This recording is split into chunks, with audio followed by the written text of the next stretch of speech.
Good evening, this is James Exum, also known as Sakshi. I'm a yogi philosopher and I'm coming to you from my home in South Austin, Texas. It's approximately 10:10 in the evening on Sunday, January the 4th of 2026. My last video was the beginning of a series on the subject of in alphabetical order on the subject of important words in the yogic vocabulary and phrases having to do with the philosophy of yoga.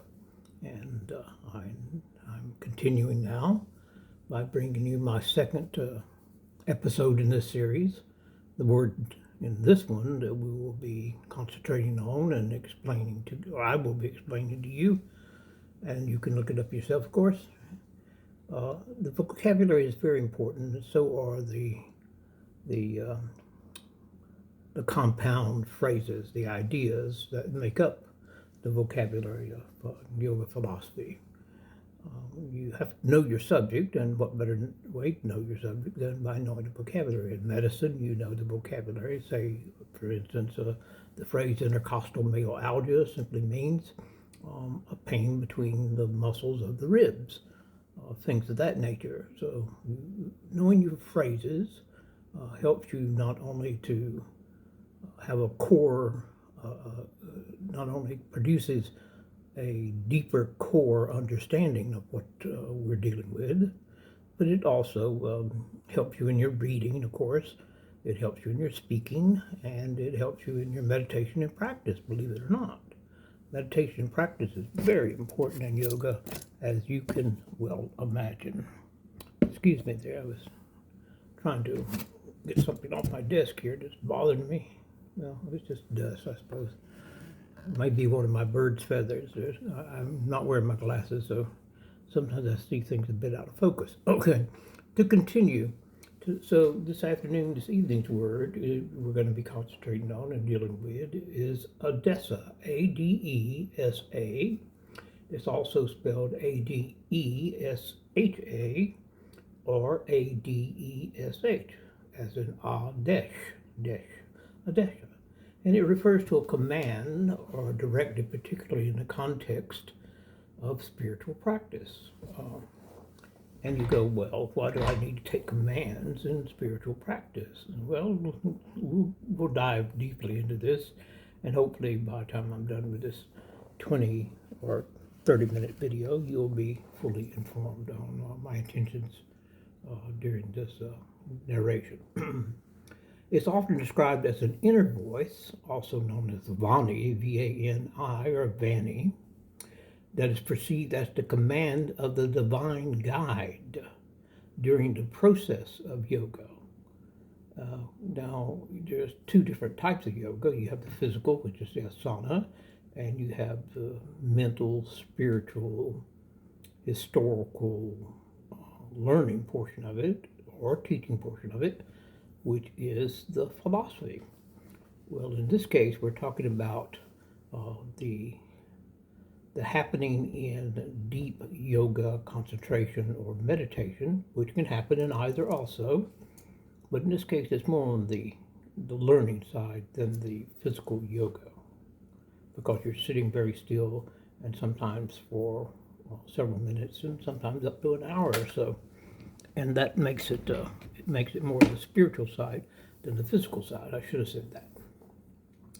So this divine guide during the process of yoga that's perceived as a command could be interpreted in a simpler phrase by saying it's a suggestion that you're receiving as a verbal message, but on a mental plane. It's not an auditory message that you're receiving from the external world. This is all internal. This is during the meditation, and you could think of it, I suppose, in the simplest forms as it's like when you're trying to solve a problem mentally, and all of a sudden the idea comes to you, oh, there's the solution, or you've lost something and you're trying to recover it in your mind, a word, a phrase, or something in your home you've mislocated, and you're walking around thinking, well, where did I put it? And then all of a sudden, this little voice comes to you and go, oh, you silly rabbit, or whatever it calls you. Uh, you left it on the dining room table. Or you left your keys in the ignition of your car, and here you are looking all over the house for it. But this is an example of what I'm talking about. It's a suggestion that comes to you that solves a problem or opens a new door to you. In this case, it's possible it could be opening a new door to you, a new way of seeing the world or yourself, or learning the intricacies of yoga philosophy and yoga practices, deep spiritual practices. Or it could just simply say,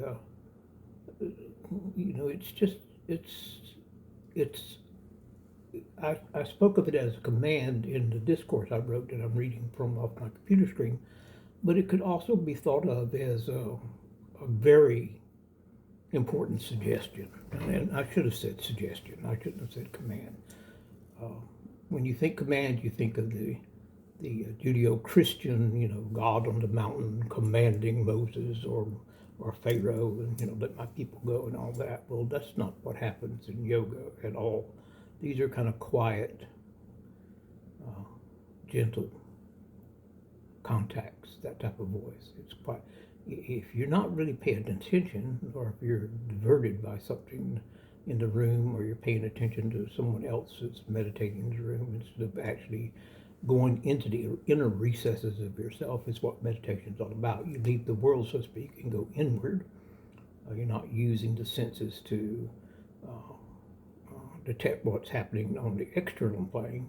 You're using the internal sight, so to speak, to explore the internal plane, the inner self, the true self. Everything inside you is more real in the yogic sense than everything that's outside of you, because most things that are outside of you are, they're passing things. A friend passing, knocks on your door, visits for a minute, and they're gone.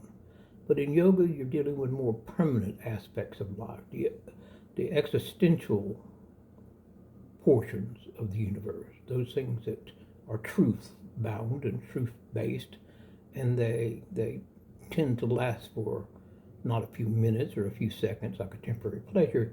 They tend to, they're almost eternal in their makeup as far as the time frame they occupy. Truth is eternal. Lies are generally passing. So the nature of this adesa entails a profound receptivity. Well, of course it would. This is what I was saying. You're having to get into the self.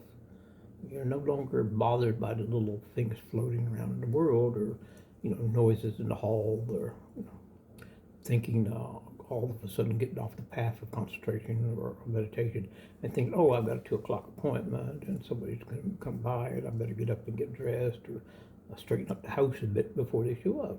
This is not what you think about when you're meditating. Meditation is a very personal, confined, refined activity.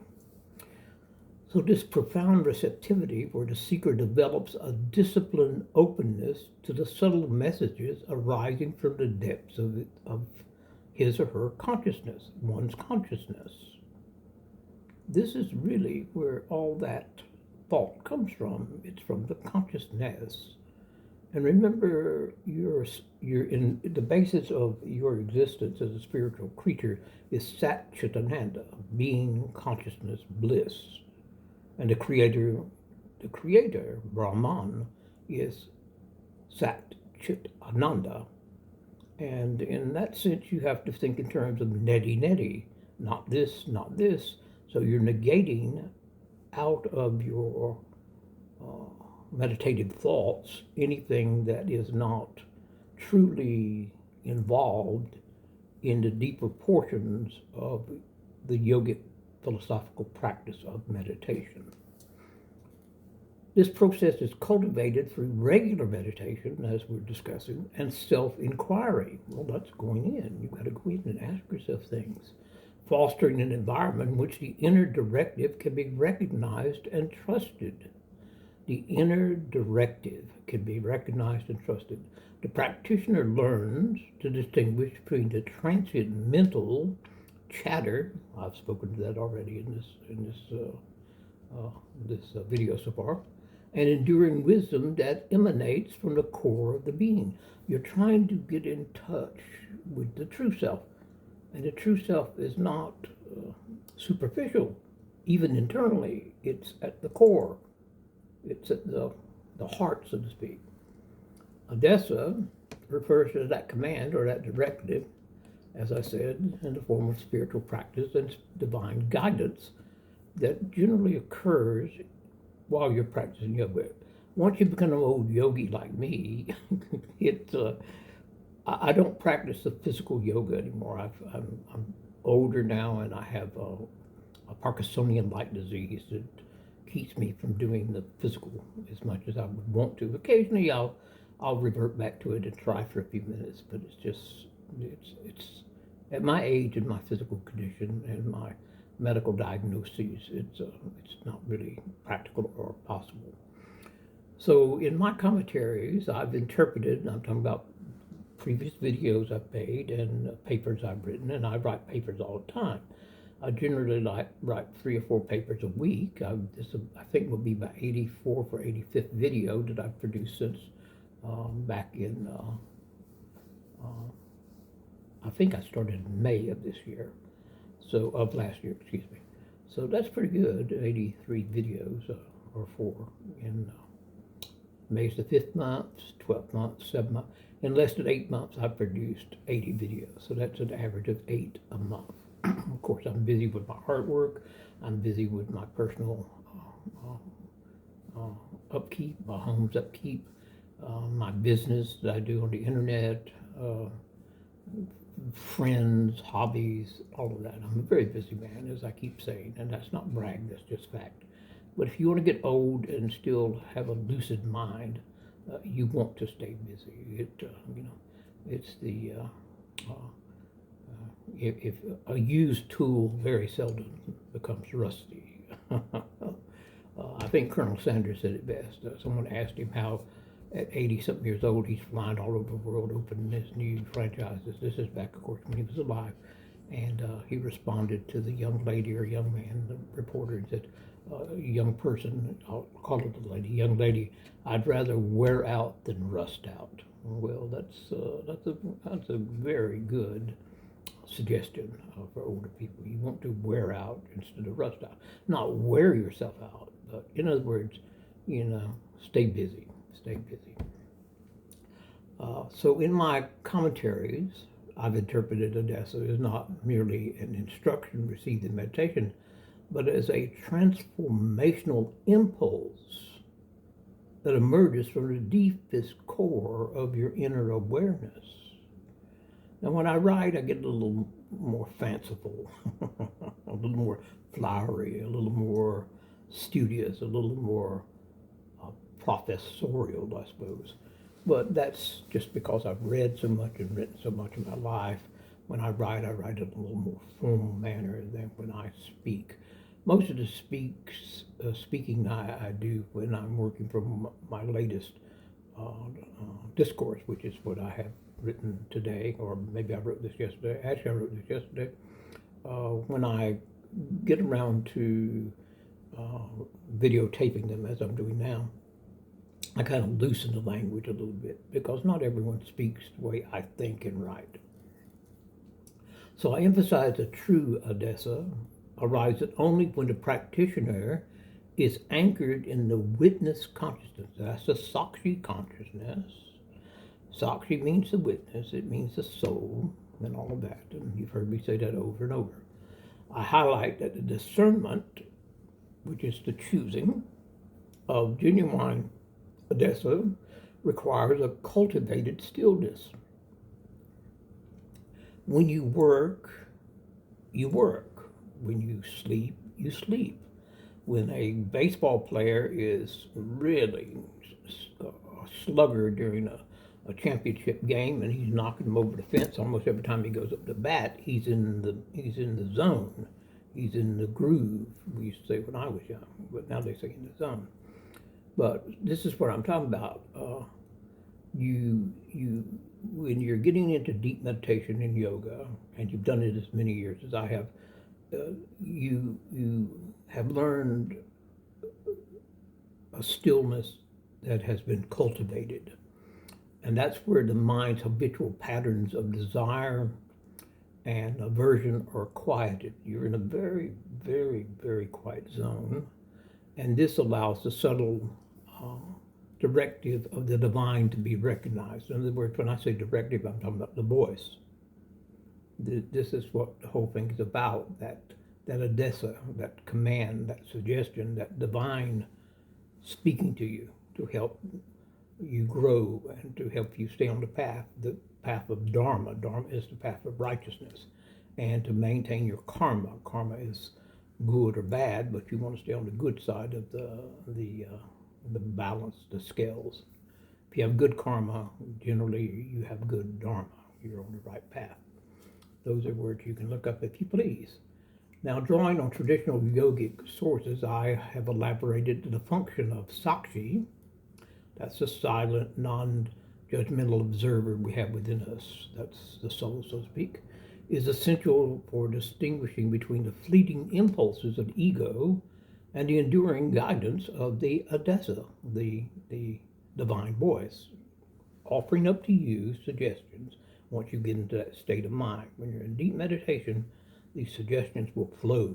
They will come to you, and you're not asking for this input. It's just being given to you. That's part of the reward of practicing yoga for years and really getting into it and opening the door to the universe, to the cosmos, to the voice of the creator, so to speak. It's like when people go to church, sometimes they feel the spirit comes upon them, as I used to say. Well, in deep yoga, the concentration and the meditation, the spirit comes upon you, so to speak, and it speaks to you. And it doesn't speak, everything it says isn't world shaking, or you can write it down and next week if you write 1,000 of them down, you have a bestseller. It's not like that. It's more guidance. It's more practical suggestion, so to speak. The witness, according to myself, is part of the inner sanctuary where the voice of vanī, that's another word for adesa, can be heard unobstructed by personal preference or of fear. Now, you see, I shift from reading my text to ad-libbing my narration to you. That actually falls under commentary. I'm doing commentary on my own text. And this is a very old, tried and true method that yogis have used for centuries, for probably millennium. But it softens, hopefully it softens for you the hearing of my phrases and my words and my lesson to you. And this is a lesson in a way.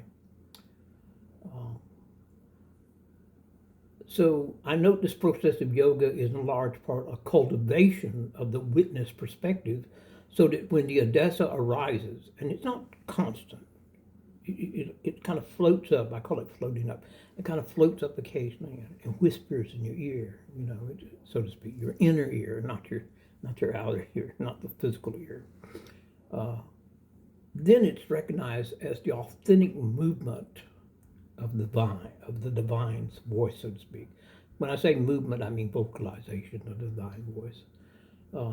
And when that happens, it's rather like a projection of the restless mind. In this way, I underscore the practice of Sakshi, which is listening to the witness. The witness sees and hears everything, and it can report back to you. And in some cases, I believe this is what's happening. It's not only foundational for spiritual maturity, but it's also the safe and effective reception of the inner commands that guide the aspirant, the student, the yogic learner towards the realizations, the deep realizations they're seeking as answers to great yogic philosophical questions.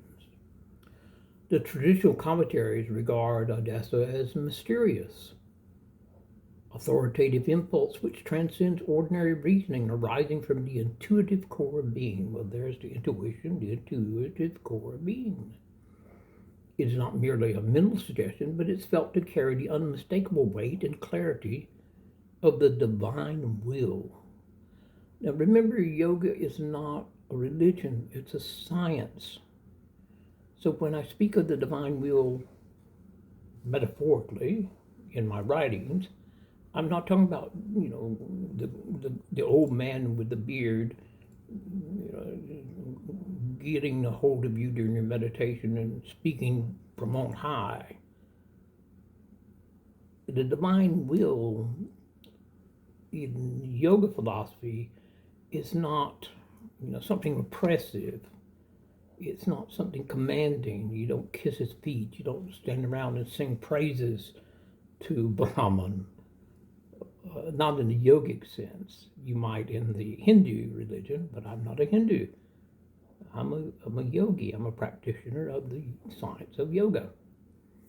So these inner commands are considered essential to me and for me because they're signs of my progress that's happening. And they connect me to the higher consciousness that is directing them towards me.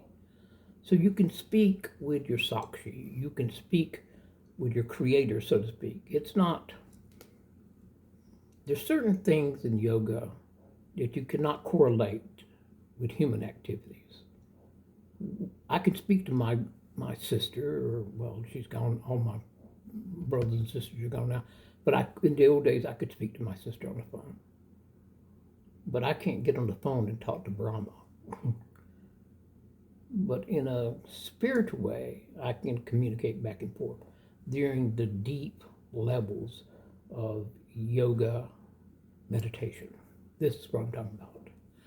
And all this connects the individual to the higher consciousness, and then you become more in tune with the cosmic laws that run the universe. As the Bhagavad Gita states, I'm quoting here, he who has conquered himself, which is what yogis try to do, and good yoga students try to do, whose mind is tranquil, whose desires are at rest, who is free from sin, should be able to attain, I'm paraphrasing, attains the supreme state of adesha, guided by the inner self. You learn to listen to the voice of your inner self, your soul. And that's a quotation from the Gita, the Bhagavad Gita, the 6th chapter, the 7th verse. Similarly, the Yoga Vasistha declares, the voice of the inner guide arises in the heart of the pure. Follow that, for it is the path to immortality. Well, you're going to need to think about that, and I'm not going to explain every quote to you. But if you think about it, if you're looking for the way to get on the right path, the right dharma, to live as a good person and live a good life, and return to the Creator once this body has fallen away, like an old suit of clothes, you drop it, and then your spirit ascends back to the Creator. That is the path to immortality, in a way. Shankara, the great 8th century commentator and writer and expert on the Gita, and he's just incredible. You need to look up Shankara. I mentioned him in the last video. His name is spelled Shankara, and sometimes the H is not spelled. But according to Shankara, the mind must be purified and settled through disciplined practice before the genuine adesha of the Atman, which is the self, can be heard. So there's a prerequisite to getting in touch to that inner voice, your soul speaking to you. Now there are different arguments on this, and I'm not going to get into this side of yoga philosophy or that side, because I'm not a troublemaker and I don't like arguing. I'm just teaching you from my heart and from my personal experience here. So, but yogis, they're just like cardinals in the church or Southern Baptist ministers getting together in a congregation and talking things out, or sometimes raising it to the form of improper argument, so to speak. There's good argument and there's improper argument. And they get into it. I don't get into it. To me, this disciplined practice, so I can hear the voice of myself, my inner self. To me, that comes from years of practice and years of devotion to my craft, so to speak, as a philosopher. So I caution those that might discern carefully. You should concern, not might concern, but should concern carefully, discern carefully between impulsing, stemming from desire of ego, and those who bear the mark of the divine. You know a holy man when you see him. I've only seen a couple of men in my life, maybe more than a couple, but I'm just giving you an example, who I know are pure-hearted. They care about humanity. They put humanity ahead of themselves. They're not performing for ego, they're performing to actually spread the word, the teachings. So for Shankara, the voice of the Adesa is impersonal, universal, and moves the aspirant towards liberation, often in ways that surpass personal expectations or understanding. He writes in his commentary on the Brahma Sutras, the instruction from within is the voice of Brahman, is the voice of the Creator. Now, this is an unmanifested God. This is not someone you can say, you can't give Brahman attributes. There's a silent Brahman and then there's an active Brahman, but you cannot give Brahman attributes. You can't say he looks like this or he looks like that, because he has no physical form. He doesn't appear in a pillar of fire in the desert and with a booming voice give instructions on how petty man should listen to every word of his and follow every religious guideline. That's not Brahman. Brahman's just merely the creator, and we're part of his creation. In fact, we're part of Brahman being part of his creation, and he's part of us because we are his creation. So the concept of Sakshi, the witness, is deeply related to the experience of the Adesa. Once you get in touch with your soul, you get in touch with the voice. In yogic philosophy, Sakshi refers to the silent observing consciousness that witnesses all thoughts, sensations, and actions without attachment, utilizing discernment. This witnessing, however, is seen as the foundation of receiving true Adesa, of receiving the true voice. It's foundational. For only in the stillness of the witness state, that deep state of meditation, can the untainted command of the divine be heard. Well, again, you make preparations. I've spent 50 years preparing not only to hear that voice, which I do hear it when I get into my deep meditation, and sometimes I just hear it walking around. I'm not hearing voices. I'm hearing my own conscience speaking to me. So they're not going to haul me off to Shoal Creek, which is a mental hospital here in Austin, because you can't be hauled off to a mental hospital for saying that I hear my conscience talking to me. You should hear your conscience. You should pay attention. The ancient philosophers of Greece and Rome said, man, know thyself. Well, how are you going to know yourself until you listen to your own self complain about the flaws and successes that you've acted upon on the road of your daily life? How are you going to know about yourself if you don't review yourself? The self, and this is from the Katha Upanishad, and it beautifully expounds this quotation. The self as the witness sits in the midst, watching the play of the senses. The self sits in the midst, watching the play of the senses.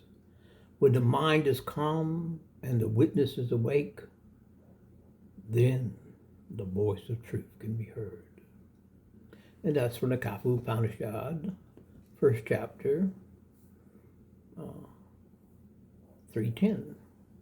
In essence, the experience of Adesa serves as a bridge between the finite and the infinite, guiding yogis from the limitations of individuality to the freedom of realization, always with the signature of the grace of the Creator and utilizing His wisdom to teach you. It is a silent witness, Sakshi, the soul, the silent one, within that enables the seeker, and you, if you're listening to my videos, you're a seeker. You may know it or not know it. But if you come back to me time and time again, which it seems like very few people are doing that, but if you do, that's okay, that's wonderful. I'm not seeking numbers on how many hits on my videos. I'm an old man, and I'm teaching what I've learned over the last 70 years before I leave this earth. And that's why I do these videos. And I do not ask you to sign up. I do not ask for any type of contributions. I do not advertise. I'm doing this merely to spread the word of yoga philosophy to the masses before I leave this earth. So this infinite guiding that the yogis get from the limitations of the individuality, the freedom of realization, is always signed off on by the signature of the divine grace and His wisdom. It is silent witness, the silent witness within Sakshi, that enables the seeker to discern and act upon these inner commands. Again, I use the word command, but it's not a commandment like thou shalt not. It's more like, hey, this is important. I'm going to underline it. I'm going to put an exclamation point at the end of the sentence, so to speak. Pay attention. It's important. So these inner thoughts that are great thoughts, they faithfully are following this subtle guidance of the higher self. You're in touch with your higher self when that voice is teaching you, suggesting to you, commanding you, if you want. But it's a gentle command. It's sort of like your father says, "Didn't I tell you not to do that? Now sit down." And the grandfather said to you, see, it's more, the Creator's more like the grandfather. He's not a strict disciplinarian. For him, if he's using the same word, so to speak, of the father and the same reason for using them, he won't say, "Didn't I tell you to sit down? Now sit down." He will say, son, pay attention. We've talked about this before. It'd be best if you sit down right now. And that's the voice of reason. There's no anger, there's no superiority being voiced through those words to the receptive person. That's the voice of reason. That's the voice of the divine. I think I'll leave it there. And I hope you enjoyed this. And if you did, that's wonderful. And if you didn't, as always, that's okay too. But I feel a pressing need to do these recordings for y'all. And I hope you enjoyed it, like I said. If not, that's okay. But I'm going to go ahead and close out now. So be good to yourself, as always. Be good to others and be good to strangers. And remember, there's wonderful things happening in your life. So when things seem a little off or a little bad or not quite right, ignore that if you can and start concentrating on all the positive things. I promise you, there's more good things happening in life than are bad. And I'll give you a couple of examples. Your heart's still beating, your lungs are still working, your body's still digesting. These are good things. So enjoy yourself.